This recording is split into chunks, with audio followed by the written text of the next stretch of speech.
Everybody, Chad and Scott with the Knowles Woolsey team, Remax J. Today, it's a beautiful fall, October, cool afternoon. Where are we today, Scott? Guys, today we're down here for our third episode. We're at Michael Marion's restaurant, the Side Door Bar, right at the bottom of Bayfield Street. You can't miss this building. It's absolutely gorgeous. Let's get in there and check this place out.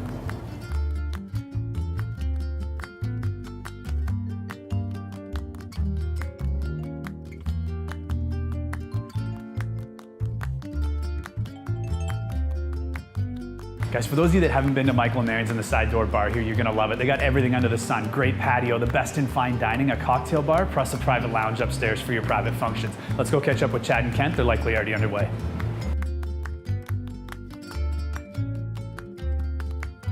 Hey guys, shocker, we're up here back at the bar. We're with Kent Smith, the owner of Michael Marion's, the Side Door. Before we get to some really interesting real estate stats, Kent, can you tell us something interesting about this restaurant, this property? Restaurant's as old as dirt. I've been here for almost 30 years.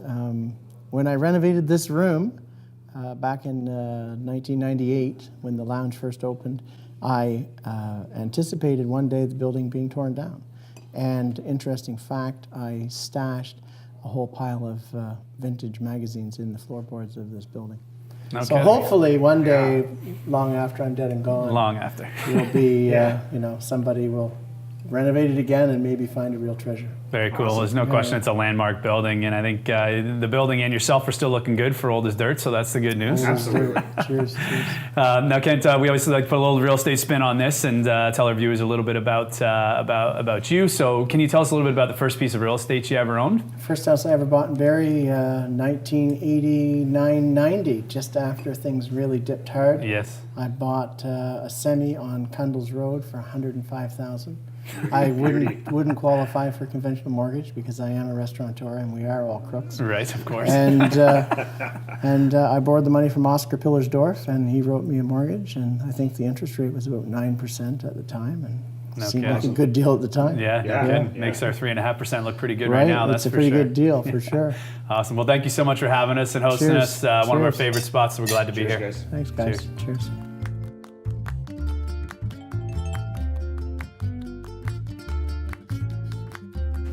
Guys, as you can see, we're still here putting the vibe out at the bar. It's hard to get a couple Woolseys away from this place. Stats, it's what you guys are typically watching these happy hour videos for. That's debatable. That's debatable, so let's get into those a little bit. The numbers are out for September. It pretty much remains a bit of a balanced market right now. We saw a bit of a decline in the average price of a detached property at the beginning of the year. The last 4 months have really been neutral, a little bit less than 1%, so it's hard to really give that an increase. However, I'd call it balanced at this point. Yeah, definitely. And as we see, whether the market goes up 1% or down 1%, it's still considered pretty well even keel with last year. And I think, without putting everybody to sleep with the stats, if we break it down, there's certain parts of the market that are still quite hot out there, and there's other parts that are a bit softer. So if you're in that entry-level townhome market, I just definitely realized I don't like olives.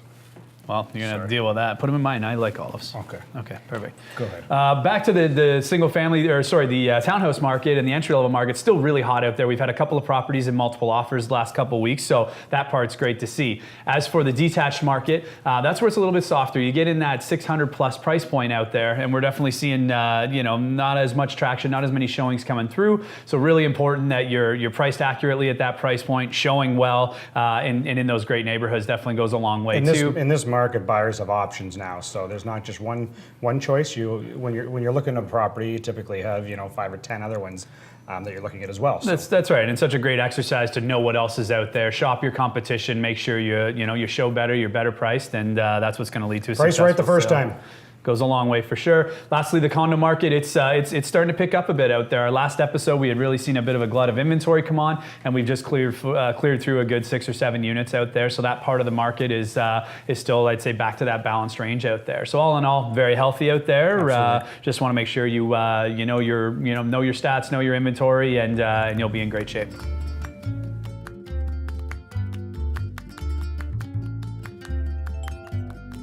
Hey guys, tips and trips part of this segment. We're going to talk a little bit about investment real estate.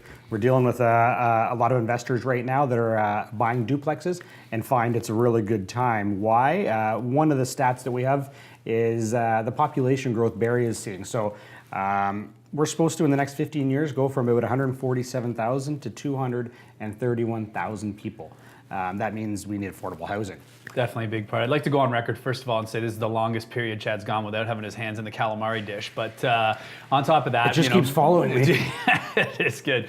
But the big thing on top of the population growth, which is huge, is Barrie's already number 4 as far as highest rents in all of Canada. So we're getting tremendous rents here. Yep. One spot that I see a really interesting niche as far as from an investment perspective is renting to a senior demographic. We're seeing so many seniors that are selling their primary residences, and they want to cash out, take their equity, go down south for the wintertime. So they're looking for really nice rentals for long periods of time. So you can find anything that tailors to that, ranch bungalows, main floor bungalows, that sort of thing. We've just found they make phenomenal tenants, pay great rent, and they take great care of a place. So definitely an interesting spot. Absolutely. The Real Estate Investment Network just voted in October anyways, Canada is Barrie is the number 4 place to invest in Ontario, which is huge. Yeah, that paired with our proximity to Toronto, it's a really tough spot to beat from an investment perspective. So if you do a lot of that equity tied up in your home now that many of us do, I think it's a great time to look at potentially pulling that out and shopping into some investment properties, because there's some great potential out there. Strange enough, the duplexes anyways didn't really see a decline in the last year like a lot of properties did. They held strong, and they've consistently been on the up.